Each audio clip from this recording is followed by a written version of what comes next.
पहाड़ों की गोद में बसा एक छोटा सा गांव था, सब्ज बस्ती। ये गांव अपनी शांत खूबसूरती, साफ हवा और सादे दिल वाले लोगों के लिए मशहूर था। हर सुबह जब सूरज की पहली किरण नदी पर पड़ती तो उसका पानी सोने की तरह चमक उठता और पंछी गुनगुनाने लगते। लेकिन जैसे ही शाम ढलती, गांव के किनारे वाले पेड़ों से अजीब सी सरगोशियां सुनाई देती। कुछ लोगों का कहना था कि वो बस हवा की आवाज है, मगर बूढ़े लोग जानते थे वो जादुई जंगल की सरगोशियां हैं। ये जंगल सब्ज बस्ती के लोगों के लिए हमेशा एक रहस्य रहा। कोई भी उसके अंदर जाने की हिम्मत नहीं करता था, क्योंकि कहा जाता था कि वहाँ जादुई प्राणी रहते हैं, बोलने वाले पेड़, चमकते फूल, नदियों में रोशनी की मछलियाँ और कहीं न कहीं एक रहस्यमयी रक्षक जो सिर्फ नेक दिल लोगों को दिखाई देता है। उसी गांव में एक नेक दिल बूढ़े व्यक्ति रहते थे, दादा हामिद। सफेद दाढ़ी, नरम आंखें और चेहरे पर हमेशा प्यार भरी मुस्कान। हर शाम वो अपने पोते हसन के साथ नदी किनारे बैठकर कहानियां सुनाया करते। हसन सिर्फ 8 साल का था, मगर उसके भीतर जिज्ञासा की आग जलती थी। वो हर बात पर सवाल करता, हर कहानी के पीछे का मतलब समझना चाहता। एक दिन जब शाम के समय नदी का पानी लालिमा लिए चमक रहा था, हसन ने दादा जान से पूछा, दादा जान, लोग क्यों कहते हैं कि जादुई जंगल में भूत रहते हैं? दादा जान मुस्कुराए और बोले, बेटा, वहाँ भूत नहीं रहते, वहाँ राज रहते हैं, ऐसे राज जिन्हें सिर्फ सच्चे दिल वाले समझ सकते हैं। हसन की आंखें चमक उठी, क्या मैं भी जा सकता हूँ वहाँ? दादा जान ने प्यार से कहा, हाँ, मगर तुम्हें 3 वादे करने होंगे। हसन तुरंत बोला, कौन से वादे? दादा जान ने अपनी उंगली उठाई और कहा, पहला वादा, तुम कभी झूठ नहीं बोलोगे। दूसरा वादा, तुम किसी को नुकसान नहीं पहुंचाओगे। तीसरा वादा, तुम मदद करने से कभी पीछे नहीं हटोगे। हसन ने तुरंत कहा, मैं वादा करता हूँ दादा जान। दादा जान ने उसके सिर पर हाथ रखा और मुस्कुराए। याद रखना बेटा, जादू हमेशा नेक दिल लोगों के पास आता है, लेकिन स्वार्थी दिलों से दूर चला जाता है। उस रात हसन देर तक जागता रहा। उसके मन में बस एक ही बात गूंज रही थी, मैं जादुई जंगल देखना चाहता हूँ। अगली सुबह जब सूरज की किरणें पेड़ों के पत्तों से छनकर जमीन पर पड़ रही थीं, हसन ने चुपके से अपनी छोटी सी थैली तैयार की। उसमें उसने पानी की बोतल, 2 रोटियां, दादा जान का दिया हुआ लकड़ी का डब्बा और एक छोटा सा कंबल रखा।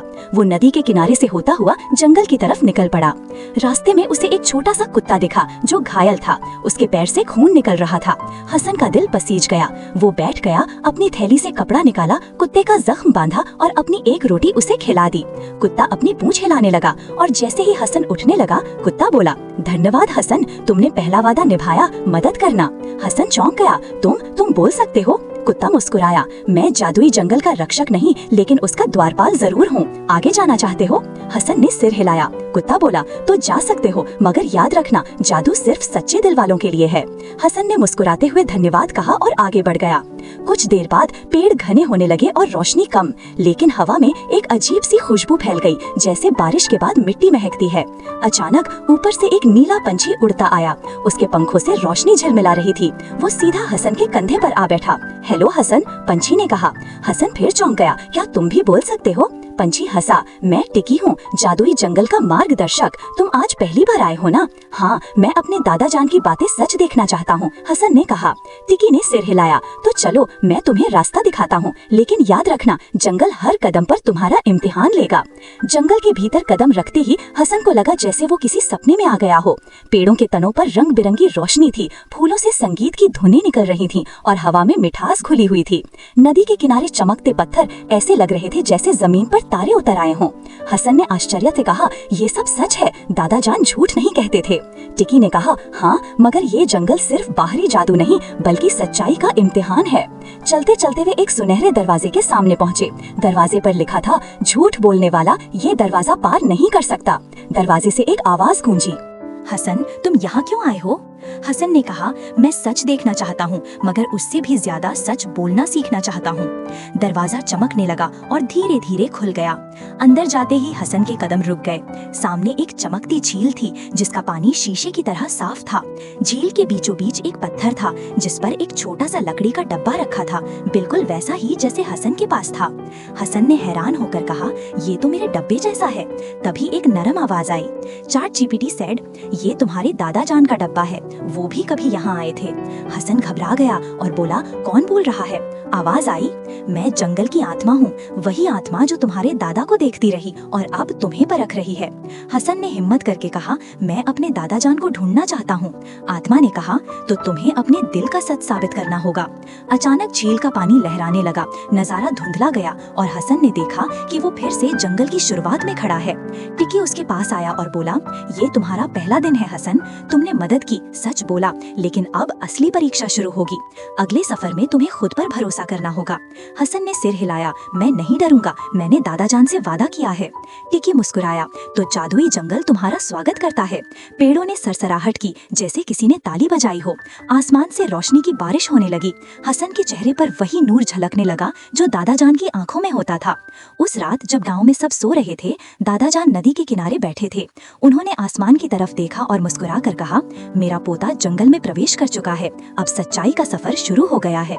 अगली सुबह जब हसन की आंख खुली तो उसे लगा जैसे रात ने खुद अपनी चादर उतार दी हो और सुबह के कदमों को चूम लिया हो।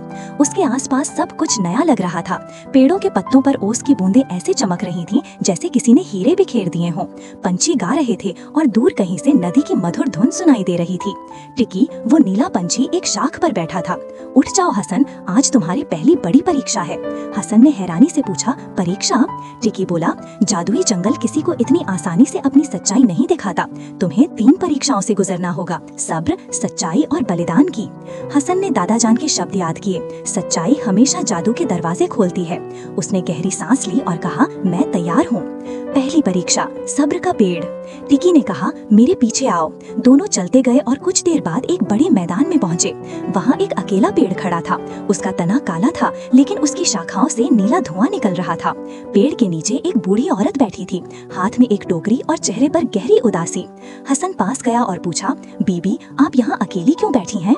बूढ़ी औरत ने धीरे से कहा, मैं अपने बेटे का इंतजार कर रही हूँ। वो वादा करके गया था कि सूरज निकलने से पहले लौट आएगा, मगर 3 दिन बीत गए। हसन का दिल भर आया। उसने कहा, मैं आपके बेटे को ढूंढ देता हूँ। बूढ़ी औरत ने कहा, अगर तुम सच में मदद करना चाहते हो तो ये सेब लो, मगर याद रखना, इसे सिर्फ जरूरतमंद को देना, लालची को नहीं। हसन ने सेब लिया और जंगल के भीतर चला गया।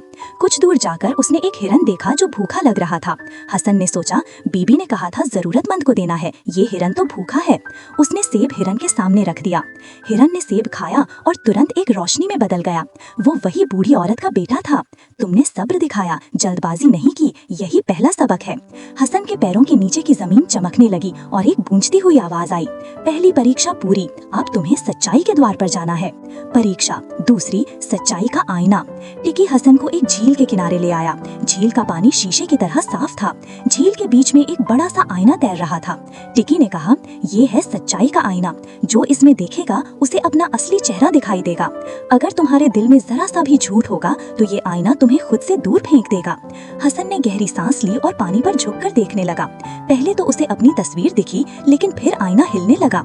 उसमें एक दृश्य उभरा जब हसन ने एक दिन अपनी माँ से कहा था कि उसने होमवर्क कर लिया है, जबकि उसने नहीं किया था। हसन के दिल में शर्म और पछतावा छा गया। वो बोला, हाँ, मैंने झूठ बोला था। आईना चमक उठा और उसके अंदर से एक आवाज आई, सच्चाई का इकरार ही सबसे बड़ा जादू है। आईना सुनहरी रोशनी में बदल गया और उसमें से एक चाबी निकली। टिकी ने कहा, ये है तुम्हारी तीसरी परीक्षा की चाबी, बलिदान के द्वार की। तीसरी परीक्षा, बलिदान का पुल। अब वे एक पहाड़ी के पास पहुँचे। वहाँ एक पुराना लकड़ी का पुल था जो नदी के ऊपर बना था। पुल के नीचे पानी नहीं बल्कि रोशनी की लहरें बह रही थीं। सामने एक बड़ा सुनहरा दरवाजा था जिस पर लिखा था, ये दरवाजा सिर्फ वही खोल सकता है जो दूसरों के लिए कुछ छोड़ दे। उसी वक्त हसन ने देखा, दरवाजे के पास एक घायल खरगोश पड़ा है। उसके शरीर में जादुई कांटे धसे हुए थे। टिकी बोला, ये पुल तुम्हें पार करना होगा, लेकिन ये खरगोश तुम्हारे बिना जिंदा नहीं रह सकता। अगर तुम इसकी मदद करना चाहते हो तो तुम्हें अपनी चाबी छोड़नी होगी। हसन ने धीरे से चाबी देखी, वही चाबी जो अगले दरवाजे को खोल सकती थी। वो एक पल को रुका, मगर फिर बोला, चाबी की कीमत उस जान से ज्यादा नहीं जो किसी को बचा सके। उसने चाबी खरगोश के पास रख दी। चाबी से सुनहरी रोशनी निकली, खरगोश के जख्म भर गए और वो बोला, धन्यवाद हसन, तुमने आखिरी वादा भी निभाया, मदद और बलिदान। पुल चमकने लगा और हसन के कदम खुद ब खुद दरवाजे की ओर बढ़ने लगे। दरवाजा खुल गया और सामने एक सुनहरा बाग दिखाई दिया। पेड़ों पर नीले फूल खिले थे जिनसे खुशबू के साथ कहानियाँ निकल रही थीं। बाग के बीच एक पत्थर था जिस पर एक लकड़ी का डब्बा रखा था, बिल्कुल वैसा ही जैसे दादा जान का।